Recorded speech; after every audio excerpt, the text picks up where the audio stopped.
아가 노래들의 노래 12번째 그이의 모든 것이 멋지답니다. 아가 5장 16절 망설이다가 사랑의 때를 놓치고 연인은 문 밖에서 사라졌습니다. 그래서 마음 안에 고인 사랑을 억누르지 못해 병이 나고만 우리의 주인공이 길거리로 나섰습니다. 예루살렘의 아가씨들에게 연인을 만나면 사랑 때문에 앓는 내 소식을 전해달라고 애원합니다. 예루살렘의 아가씨들은 그 연인이 얼마나 대단하기에 그토록 간절히 연인을 찾느냐고 묻습니다. 그대 연인이 다른 연인보다 나은 게 무엇인가? 5장 9절. 이 질문에 대한 응답으로 주인공은 자기 연인을 묘사할 것입니다. 그러나 그 묘사는 연인의 외모를 중립적으로 전달하는, 말하자면 경찰에게 진술하는 인사착의 같은 것이 아닙니다. 아마도 이 대답은 예루살렘의 아가씨들이 연인을 알아보는데 거의 도움이 되지 않았을 것 같습니다. 만인 중에 뛰어난 사람 5장 10절. 아가 5장 10절부터 16절은 연인에 대한 묘사입니다. 아가의 남녀가 서로 묘사하는 노래가 몇 개 있는데 이 단락 하나만을 제외하면 4장 1절부터 7절과 6장 4장부터 7절 그리고 7장 2절부터 9절에서 여인의 아름다운 모습을 그려 보입니다. 5장 10절에서 16절에서만 예외로 여인이 자기 연인을 묘사하는데 4장을 읽으면서 잠시 언급했던 바와 같이 이것은 고대의 다른 문학 작품과 비교해봐도 드문 예입니다. 아랍 문학에서는 와스프라는 문학 유형이 있는데 보통 혼인 예식을 배경으로 사랑하는 여인의 신체를 묘사합니다. 그러나 아가에서는 남녀 모두 상대방의 아름다움을 바라보며 경탄합니다. 아가에서 여성은 남성의 사랑의 대상으로만 머물지 않기 때문입니다. 아가의 사랑은 서로 동등하게 주고받는 것입니다. 세부 묘사를 시작하기 전에 여인은 나의 연인은 만인 중에 뛰어난 사람이랍니다 라고 선언합니다. 연인은 과연 그렇게 뛰어난 인물일까요? 잠시 돌려서 생각해 보십시오. 제 쌍둥이는 저를 부를 때 예쁜이라고 부릅니다. 제가 예쁠까요? 다른 누구도 저를 보고 예쁜이라고 부르진 않습니다. 저는 제 쌍둥이를 귀염둥이라고 부릅니다. 남들이 보기에도 귀여울까요? 또 부모님이 보기에는 영 모자라는 것 같고 눈에 들지 않는 사람을 좋다고 따라다니는 딸을 어떻게 이해해야 할까요? 사랑에 빠진 아가씨가 자기 애인이 멋지다고 하면 그 말을 얼마만큼 받아들일 수 있을까요? 여기까지 생각하면 다시 아가의 본문에 대해 질문할 수 있겠습니다. 아가의 주인공이 자기 연인을 두고 나의 연인은 만인 중에 뛰어난 사람이랍니다 라고 말할 때 그것은 객관적 진술로 보아야 할까요? 물론 아닙니다. 예루살렘 아가씨들이 볼 때 그는 만인 중에 뛰어난 사람이 아닐 것입니다. 그를 사랑하는 여인에게만 만인 중에 뛰어난 사람입니다. 사랑하는 두 사람이 서로에게 매력을 느끼는 매력은 그들만 이해할 수 있기 때문입니다. 사랑이 그런 것은 모양입니다. 사랑하는 사람은 자기 연인에게서 보물을 발굴하듯 아름다움을 찾아냅니다. 방사선으로 몸 안에 있는 것을 드러내듯이 사랑 어린 눈길이 감추어진 가치를 드러내놓습니다. 사랑을 받는 사람 자신도 알지 못했던 그의 유일무이한 가치를 발견하게 하는 것이 사랑입니다. 그의 머리는 금 중에서도 순금 5장 11절. 그런데 아가에 들어있는 신체 묘사 가운데 유일하게 남자 연인의 모습을 표현하는 이 노래에는 또 한 가지 특징이 있습니다. 그것은 연인의 모습을 신상과 같이 나타낸다는 점입니다. 이에 병행하는 문학 작품을 이집트에서 찾아볼 수 있습니다. 이집트에서는 특히 임금의 모습을 신상처럼 묘사하곤 했습니다.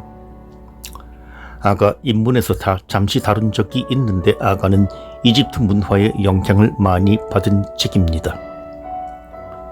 아가와 가장 가까운 노래를 이집트의 사랑 노래에서 볼 수 있지요. 이렇게 볼 때 아가 5장 10절에서 16절의 노래 역시 아랍 문학과 문학과 함께 이집트 문학의 영향을 받았으리라고 충분히 생각할 수 있습니다. 고대 이집트에서는 메소포타미아나 이스라엘에 비하여 훨씬 강한 의미로 파라오를 신격화했습니다. 태양신 라가 아버지 임금의 모습으로 변장하고 나타나 왕비에게 장차 임금이 될 아들을 수태하게 한다고 여겼기에 임금은 잉태되는 순간부터 이미 신의 아들이었습니다.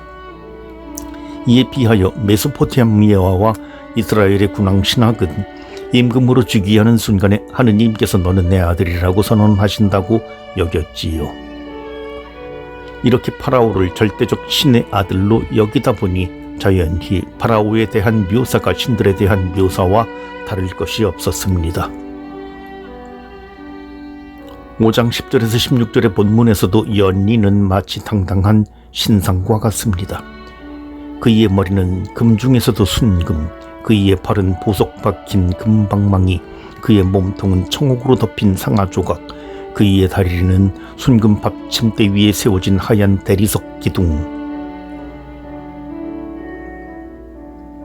실제로 신들을 보았더니 몸이 금으로 되어 있어 그 다음에 금으로 신상을 만든 것이 아니라 금으로 신상을 만들다 보니 신들의 몸이 금으로 되어 있다고 생각하게 되었을 것입니다. 어쨌든 이집트에서는 금이 신들의 살이라고 일컬어졌다 합니다. 그런데 아가에서는 연인의 몸이 금으로 되어 있다고 말합니다. 머리는 금 중에서도 순금입니다. 팔이 보석 박힌 금방망이라는 구절은 사실 정확히 번역하기 어려운 구절이지만 아마도 그 살이 금으로 되어 있고 거기에 반지 보석이 끼워져 있다는 뜻이라고 봅니다. 다리가 기둥이라면 그 다리의 받침대는 발입니다. 그러니 연인의 발도 금이겠지요. 하느님의 모습으로 창세기 1장 27절. 앞에서 연인을 만인 중에 뛰어난 사람이라고 했습니다. 비교 대상은 다른 사람들이었습니다. 그런데 이제 연인은 거의 신과 같은 존재가 됩니다. 우상 숭배일까요? 사랑이 우상이 되는 것일까요? 그렇지 않습니다. 아가에서 아직까지 하느님에 대해 이야기하고 있지 않기 때문에 저도 하느님 이야기를 하지 않겠습니다. 한 분이신 하느님과 결국 하느님이 될 수 없는 연인 또는 사랑의 관계는 아가 끝부분에 가서야 밝혀질 것입니다. 지금 시점에서 말할 수 있는 것은 인간이 하느님의 모상이라는 점입니다. 창세기 1장 27절에서는 하느님께서 당신의 모습으로 사람을 창조하셨다고 말합니다. 모습이라는 히브리어가 본래 뜻하는 것이 형상입니다. 그러니 하느님의 모습은 바로 신상이지요. 아가는 정말 놀라운 책입니다. 인간이 하느님의 모상이라는 것은 구약 성경 인간학의 기본입니다. 그러나 창세기 3장부터 이미 하느님의 모상은 손상된 것으로 나타납니다. 아가는 인간에게서 손상되기 전의 모습을 봅니다. 인간이 그대로 하느님의 상임을 알아봅니다. 아가에 따르면 그것이 어떻게 가능할까요? 우리는 이 글의 앞부분에서 그것을 이해했습니다. 사랑이 그것을 가능하게 했던 것입니다. 사랑하는 사람은 상대방 안에 감추어져 있는 보물을 발굴해낸다고 했습니다. 그 절정이 바로 하느님의 모상을 온전히 찾아내는 것입니다. 아가는 남녀의 사랑을 통해 이것이 이루어진다고 말합니다. 창세기와 일치하는 생각입니다. 창세기 1장 27절에서 하느님께서는 이렇게 당신의 모습으로 사람을 창조하셨다. 하느님의 모습으로 사람을 창조하시되 남자와 여자로 그들을 창조하셨다고 말하기 때문입니다. 인간이 하느님의 모상이라는 것을 철학과 신학에서 여러 가지로 설명하지요. 인간이 인식 능력을 가지고 있고 자유의지를 가지고 있어서. 그런데 창세기 1장 27절에서는 하느님의 모습으로에 이어 남자와 여자로 라고 말합니다. 아가는 바로 이 구절에 근거하여 사랑하는 여인이 자기 연인의 모습 안에서 하느님의 모상을 발굴하는 과정을 보여주고 있습니다. 사랑에 눈이 멀게 되었을 때에 오히려 인간의 본 모습을, 하느님께서 그를 처음 만드셨을 때에 바라셨던 그 모습을 볼 수 있는 것입니다.